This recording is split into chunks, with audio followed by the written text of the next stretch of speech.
신앙 고백하심으로 7월 12일 새벽 예배를 시작하도록 하겠습니다.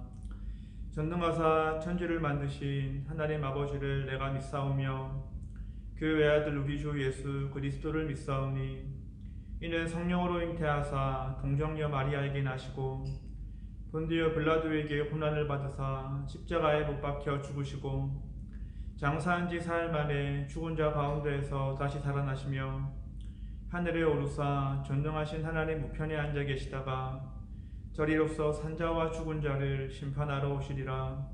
성령을 믿사오며 거룩한 공예와 성도가 서로 교통하는 것과 죄를 사하여 주시는 것과 몸이 다시 사는 것과 영원히 사는 것을 믿사옵나이다. 아멘. 하나님 아버지 감사합니다.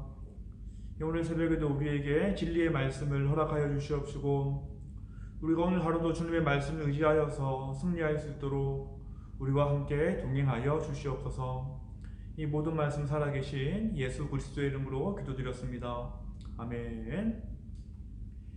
오늘 새벽에 함께 나누어 볼 말씀은 누가복음 11장 33절에서 36절 말씀이 되겠습니다. 제가 말씀을 봉독하겠습니다. 누구든지 등불을 켜서 옥 속에나 말 아래에 두지 아니하고 등경 위에 두나니 이는 들어가는 자로 그 빛을 보게 하려 함이라. 내 몸의 등불은 눈이라. 내 눈이 성하면 온 몸이 밝을 것이요 만일 나쁘면 내 몸도 어두우리라. 그러므로 내 속에 있는 빛이 어둡지 아니한가 보라. 내 온몸이 밝아 조금 더 어두운 데가 없으면 등불의 빛이 너를 비출 때와 같이 온전히 밝으리라 하시니라. 아멘. 표적만을 구하던 우리를 그 악한 세대라고 정죄하신 예수님께서는 각 사람의 시선을 진리에 비친 자신에게 집중하라고 권면하고 있습니다. 예수님이 보여주신 사역과 예수님이 선포하신 말씀만으로 충분한 표적이 되었기 때문이었습니다. 이러한 주님의 사역을 통해서 비춰진 진리의 빛은 특정 사람들에게만 보여진 것이 아니라 모든 사람이 알 수 있는 것이기도 했던 것이었죠.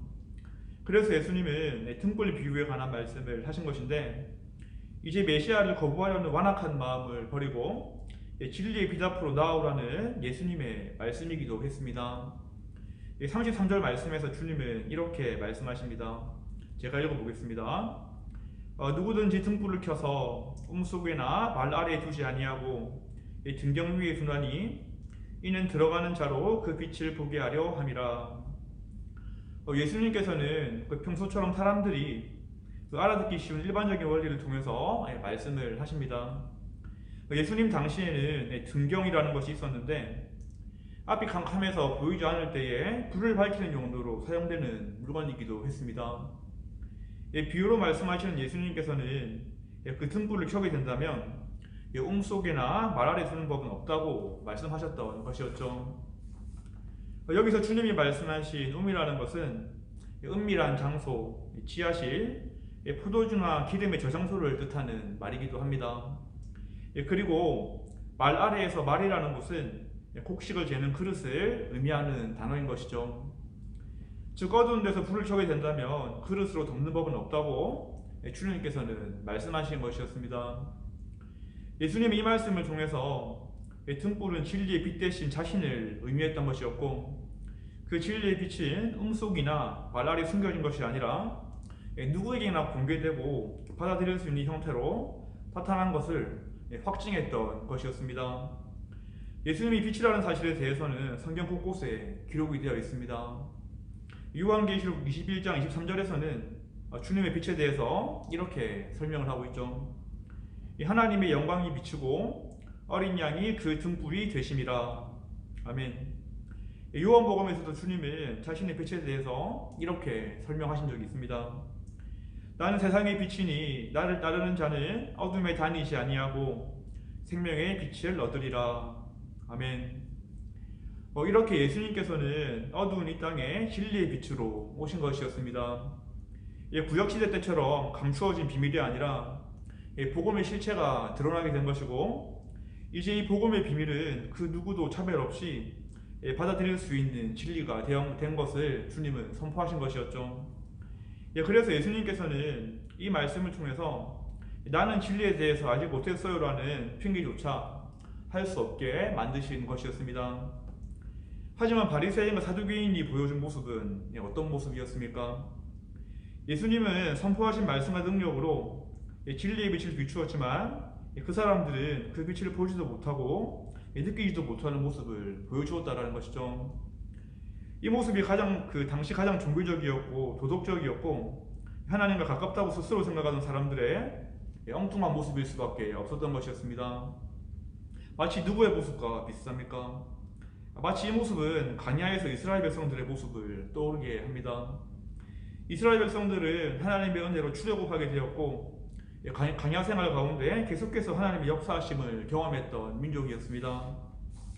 하지만 그들은 하나님을 인정하지 않고 신뢰하지 않는 모습을 계속해서 보여주기도 했었죠. 불평불만의 모습만 계속해서 보이면서 하나님의 살아계심을 거부하는 모습만 보여주었다라는 것입니다.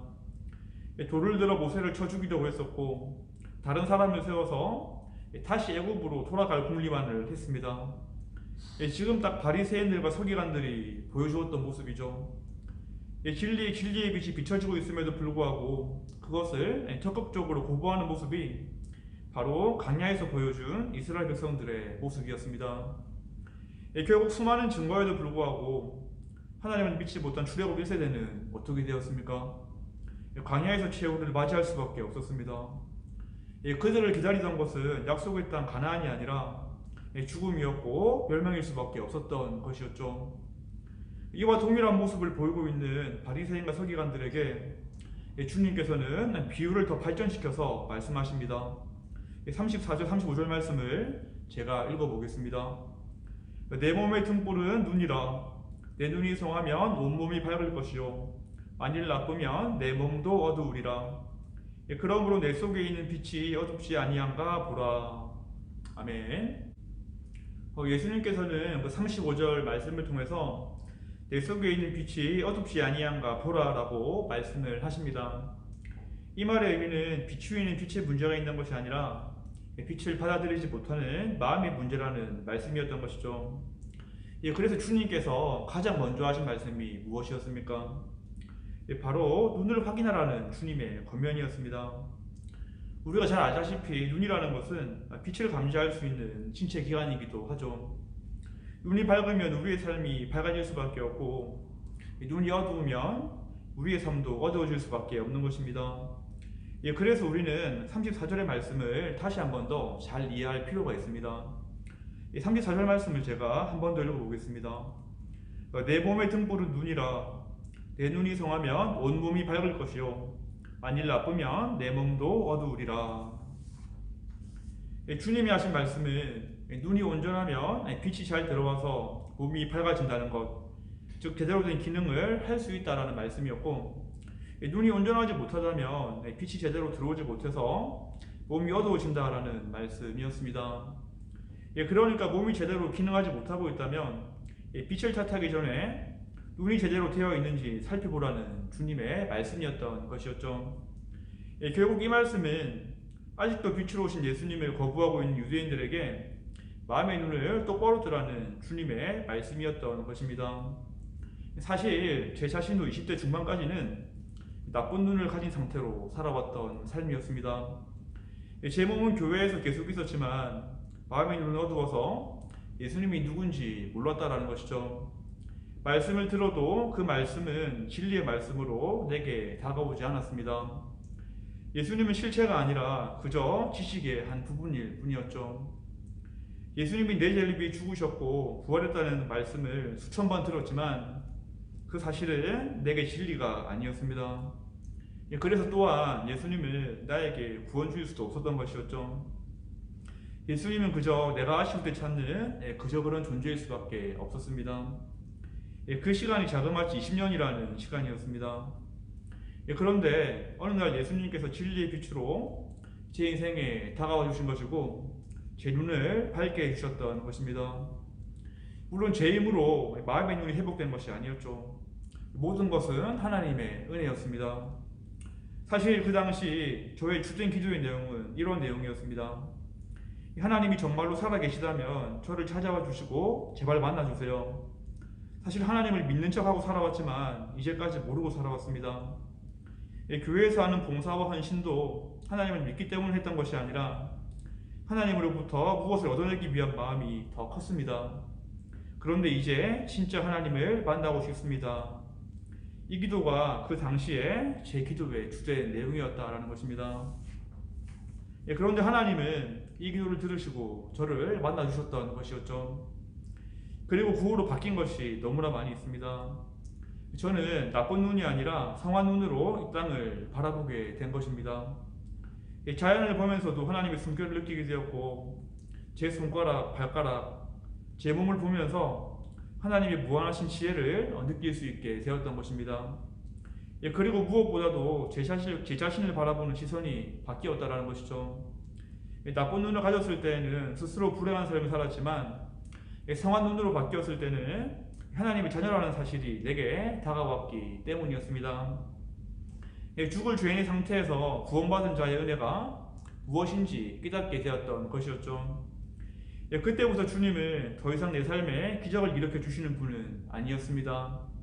하나님을 믿게 된 그 사실 자체가 내 삶에 기적으로 다가왔던 것이었습니다.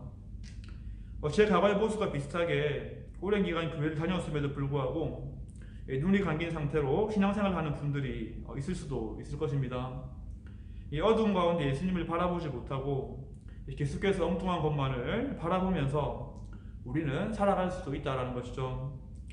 내가 가지고 있는 종교적이고 도덕적이고 착한 모습이 빛되신 주님을 알아보지 못하게 할 수도 있다는 것입니다. 만일 내 자신에게 그러한 모습이 있다면 우리는 지금 당장 하나님께 부르짖는 모습이 요구되어질 것입니다. 하나님 제발 만나달라고, 내 눈을 뜨게 해달라고 우리는 요청을 해야 되겠죠. 그래야지만 어둠 가운데 비신 빛을 바라보면서 우리는 생명의 길로 나아갈 수 있기 때문입니다. 물론 이미 구원받은 사람들도 우리는 늘 유념해야 되는 것이 늘 영적인 시력이 나빠지지 않도록 은혜를 구해야 한다는 것이죠. 예수님은 36절 말씀을 통해서 영적인 눈이 밝아져 조금 더 어두운 데가 없기를 바라신다고 말씀을 하셨습니다. 우리는 이 말씀을 기억하면서 매일의 삶 가운데 영적인 눈을 밝혀달라는 기도를 계속해서 해야 할 것입니다. 한번 눈을 떠졌다고 해서 그저 살아가는 것이 아니라 계속해서 예수님을 향한 초점을 맞추어 나가야 한다는 것이죠. 그래야지만 우리는 성한 눈을 가지고 빛되신 주님 안에 거할 수 있기 때문입니다. 마지막 때가 가까울수록 이 세상은 우리의 시야를 더욱더 흐트리고 있는 것 같습니다. 이 생의 자랑과 암묵의 정력을 더 추구하게 만들고 이 땅의 것만을 계속해서 더 바라보게 만들고 있습니다. 이러한 물결에 휩쓸리게 된다면 내 영적인 시력은 점점 희미해져서 빛되신 주님과 멀어질 수밖에 없게 될 것입니다. 그렇게 빛되신 주님을 영접한 우리는 날마다 새로운 믿음을 구함으로써 영적인 시력을 밝혀나가야 하겠습니다. 날마다 우리의 죄와 허물을 바라볼 수 있어야 하겠고, 그럼에도 불구하고 부어주시는 은혜를 사모해야 하겠습니다. 진리의 빛은 절대로 희미해지지 않습니다. 우리는 우리의 영적인 시야만 잘 관리하면 되겠습니다. 오늘도 우리에게 비추이시는 그 진리의 빛을 바라보면서 주님의 인도하심을 구하는 모든 분들이 되기를 주님의 이름으로 축원하겠습니다. 기도하겠습니다. 하나님 아버지, 오늘도 말씀을 허락해 주셔서 감사합니다. 날마다 진리의 빛 되시고 우리 마음의 등불 되신 주님을 바라보기 원합니다. 내 마음의 눈이 흐려지지 않도록 하여 주시고 늘 주님이 비추시는 빛 가운데로 걸어갈 수 있도록 은혜를 허락해 주시옵소서. 시대가 많이 약합니다. 이 땅은 점점 더 어두워져 가지만 어둠이 더 짙어질수록 빛은 찬란하게 빛난다는 것을 우리는 알고 있습니다. 우리도 늘 주님 안의 과함을 통해서 등불된 삶을 살 수 있도록 하여 주시고 이 어두운 땅을 비칠 수 있는 승대의 역할을 다할 수 있도록 우리와 늘 동행해 주시옵소서. 오늘 하루도 온전히 동행해 주시옵시고 주님께서 주신 힘으로 승리할 수 있도록 우리의 삶 가운데 임재하여 주시옵소서. 이 모든 말씀 살아계신 예수님의 이름으로 기도드렸습니다. 아멘. 주기도문 하심으로 오늘 새벽 예배를 마치도록 하겠습니다. 하늘에 계신 우리 아버지여, 이름이 거룩히 여김을 받으시오며 나라가 임하시오며 이 뜻이 하늘에서 이루어진 것 같이 땅에서도 이루어지이다. 오늘 우리에게 일용할 양식을 주시옵고 우리가 우리에게 죄 지은 자를 사하여 준 것 같이 우리 죄를 사하여 주시옵고 우리를 시험에 들게 하지 마시옵고 다만 악에서 구하시옵소서. 나라와 권세와 영광이 아버지께 영원히 있사옵나이다. 아멘.